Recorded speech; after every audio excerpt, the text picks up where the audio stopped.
the privacy policy. So what we've done at Conscious Counsel is that we've put a privacy policy, terms of use or terms and conditions on a website, and an online and social media disclaimer into one document.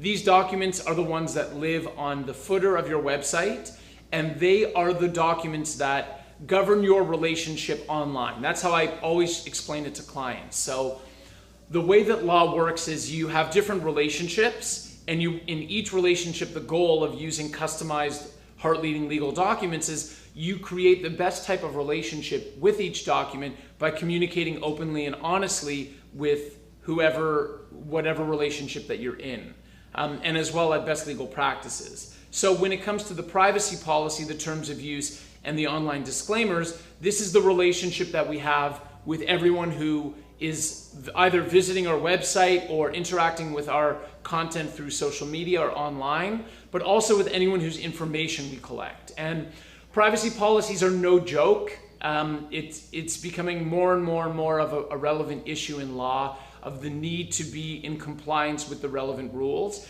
The reason why is because as we've shifted as a society to everything being done online and everyone collecting all of this personal information, governments are constantly changing and tightening the rules on how we use that information that we collect, but also how we disclose to the people who we collect the information from exactly what information we're taking, what we're using it, are we sharing it with third parties, and everything related to that. So if I were to go into the specifics of a privacy policy, you would take a nap, you would fall asleep immediately, because they're very long, sort of draconian, monotonous documents. But the important thing to know is that you need to have a really, really good privacy policy that's at best legal standards included on your website.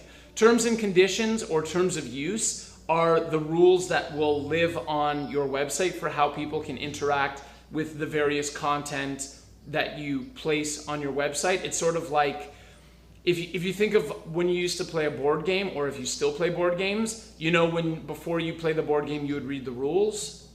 I actually haven't played a board game in so long that I don't know if now everything's digital. I wouldn't be surprised. But in my family, it was like you take out the paper rules and you would read them. And it's sort of the terms and conditions are the rules for your website. So making sure that you're protecting your copyright on the website appropriately.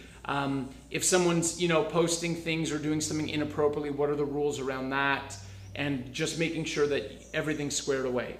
When it comes to disclaimers are really important, specifically in the health and wellness industry, because you always want to disclose what your qualifications are to anyone who's viewing your content. If you're writing a blog post about, why gluten is bad, and you have no qualifications whatsoever related to nutrition, it's just your personal opinion, you should have some legal language around that. If someone is acting upon information that you share, you want to be really clear in the event that something happens or there's a problem, that you said, hey, well, also on my website was a disclaimer stating that, this is only my personal opinion and these are my educational qualifications, and, do take the information at your own risk, and making sure all of that's in writing objectively on the website so that in the event that there's a problem, you can easily revert to that. The other thing that we include in our privacy policies is a social media disclaimer. So a waiver of liability helps you limit liability when you can control who's accessing your materials. When you're doing things on Instagram Live or Facebook Live, you don't have that same control. And so the best thing that we found you're able to do is you link a disclaimer to all of your social media handles on your website. If you're on YouTube, we have a special YouTube disclaimer that we use, but you want to have somewhere in writing that you've shown people, hey, these are my qualifications, these are the activities that we're doing, do them at your own risk, these are our social media handles, and making sure all that information is connected so that in the event there's a problem or something happens, we can always go back and show, well, actually, this information was posted here on our website, and you had the ability to read that before you participated in the activities, and as such, we're not responsible. So that's what you get with the privacy policy, the terms of service, and the disclaimer.